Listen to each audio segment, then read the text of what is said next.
If you want to let your self-doubt kill you, run you, use you, abuse you, that's fine. But this video is for those who are tired of it. You're tired of that voice saying, yo, what's the point anymore? You're tired of that voice saying you can't do it. You're tired of hearing constantly in your head, and maybe by other people in your life, that you're not going to matter. The things you're doing are not worth it, or people laughing at you. Because there's one thing when you're living life and there's people outside that say something to you like, yo, look at this guy. What is he doing? Making YouTube videos in his office. What a weirdo. And then there's another thing where it's like, this hurts more, where your own internal voice goes, bro, what are you doing? What's the point of this? Who's going to watch these videos? Like, what are you trying to do here? Just go back to whatever the hell you were doing. Go watch that show on Netflix, man. Go watch that thing on Amazon. Go eat some junk food, bro. What is this? Leave it. I'm going to show you exactly how to kill that voice. Silence it. Put a cotton rag in its mouth. Silence it forever. Now, here's the thing. Can you kill it? No. Because that voice, it's serving a purpose, and it sucks. It sucks. There's a reason why it's there. Just like there's a reason why you're the kind of person who's here maybe watching these videos and you feel like there's something missing in your life. Because everything in psychology teaches us this, and this is my own experience. Everything you want in life is some version of cope. It's some version of filling something. Something's missing, and you're going out and searching it. You want to make money and say that, oh, money is just a way to keep score, blah, blah. You're trying to fill the missing gap for something. And there's nothing wrong with that.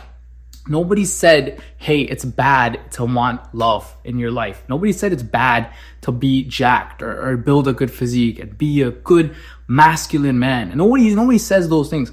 But understanding where they come from and what that voice is doing to serve you or what it's trying to accomplish is extremely important. Because I'm not the kind of guy who's going to come on the internet and say, yo, you're a beta loser, bro. I'm going to show you how to level up. I'm going to say, listen, you may feel like a loser. You may think of yourself as beta. Maybe people call you names.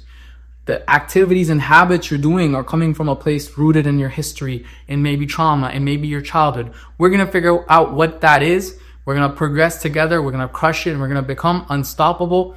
And remember one thing, a lot of these things that I'm here to talk about today in today's video is served by our manual called Unshakeable. I designed Unshakeable. It's a 90-day mental mastery journey, completely free. I'm not here to sell you anything. I'm here to give all the sauce away for free, just for you, so that you can level up. Because my motto, impact over everything. I care about you. I want you to become successful. I want you to become something one day, which will happen. I have full faith. So let's get right into it. Bro, the number one thing you need to understand is you are your sense of self. You are your perception of who you are. You aren't just this one singular entity. So you, as your mind, it's like a garden. There's different things in that garden. There's worms, there's snakes, there's weeds, there's flowers, there's hay. Is hay in gardens? I don't know. But your mind is a garden. And you thinking that every single thought you have comes derived from fact is so bad. It's wrong. It's blatantly wrong. So the first thing we're going to acknowledge together as a brother, we're going to acknowledge, listen, whatever I think about that may or may not serve me. It could be a pleasant thought, like, oh, I feel good, I am enough. It could be a bad thought that, yo, I'm not doing good, I'm a fat beta little, Or it could be a normal thought that, man, I shouldn't really have spaghetti right now. It's too carb heavy. Let me go for chicken. Whatever they are, we're going to acknowledge the fact that those thoughts are not representative of our true self. So me, Zane, if I'm sitting here and I'm having a thought, man, I'm thirsty, that thought is not Zane, it's just Zane's hunger. If I'm sitting here and I'm thinking, man, I need to hit 10K tomorrow morning with that deal. I need to, write 10K on that piece of paper, because if I don't, that deal's not going to go through. That's not Zane saying that or thinking that. It's Zane's business side working to serve him, to make him money and help his life. You have to understand, there's parts to all of us.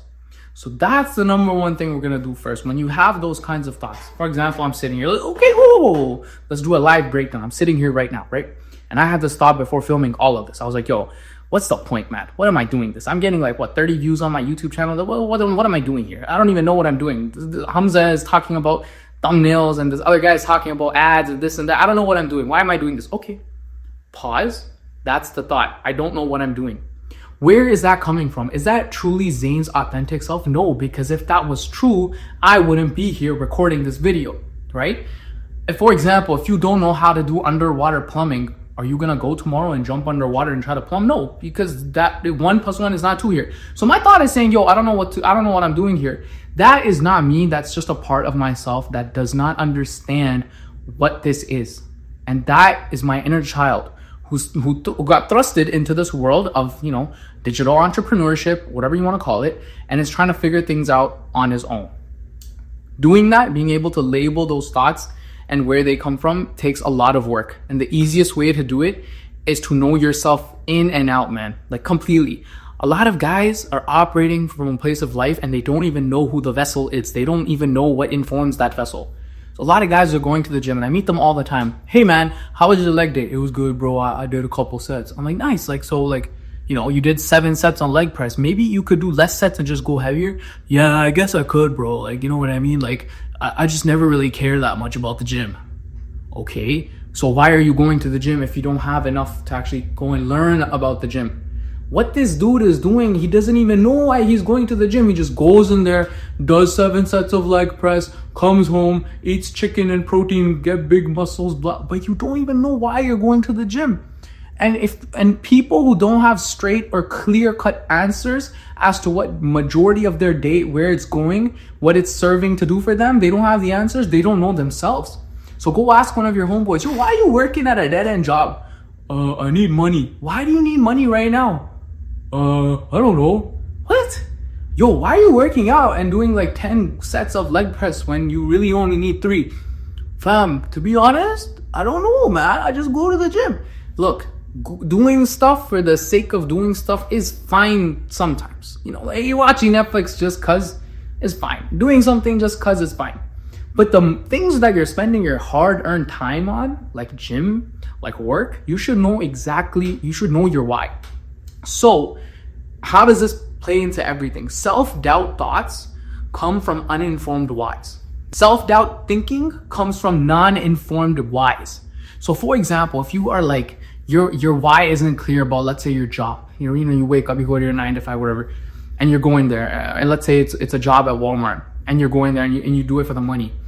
Your self-doubt is going to come about your future, not about Walmart. You're not going to wake up and be like, yo, man, why I hate Walmart. Am I good enough for Walmart? No, because you're doing the job at Walmart. But what's going to happen is, yo, am I even going to like do something with myself, bro? Like, am I going to go somewhere in life? Like, am I going to, get a different job? What's going to happen?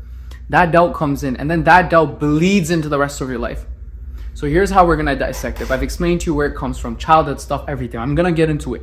Number 1, identify your why. So if your self-doubt is something related to your work, something related to your school, a lot of kids have this school thing, like, why be old man? I don't know if I can make it in university. Because you don't know your why, brother. You didn't sit there and pay money, $40,000, $50,000, $60,000 out of your pocket like I did for my graduate program to go and be like, I'm gonna go do this thing. You just were like, I finished high school, now I have to go to university. Ka-ching. No, so you don't know your why. When the weaker your why is, the easier for self-doubt to consume you.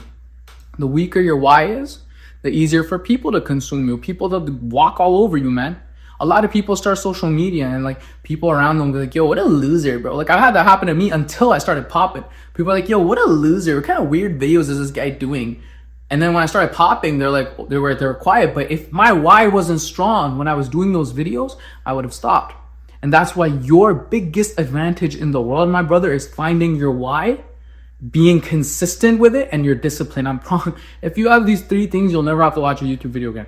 Because I sure don't, bro. I don't sit around watching self-improvement YouTube videos all the time. I don't. Sometimes the odd one here and there that catches my attention, but not all the time. Why? Because I know what informs my why. I know how to be consistent. I have discipline, and you just go and do all of those things. So to recap, how do you kill self-doubt? Find your why. Number 2, identify where that self-doubt is coming from. What does it serve? What is it trying to tell you? What is it trying to protect you from? A lot of people don't understand this. Our thoughts sometimes protect us. So for example, if you're scared to talk to women, it's actually a fear of failure. And if it's a fear of failure, it's a fear of not being validated. It's a fear of being shut down. And why are you shut down? Because your parents didn't validate you as a kid. Everything is psychology, man. That's why I love psychology, because everything can be explained in a sense. Someone's a douchebag to you, it can be explained to a sense. Someone's working mad weird, someone's moving mad weird, someone's doing weird things, it can be explained to a sense. So all of these things can be explained, but only if you go put in the work.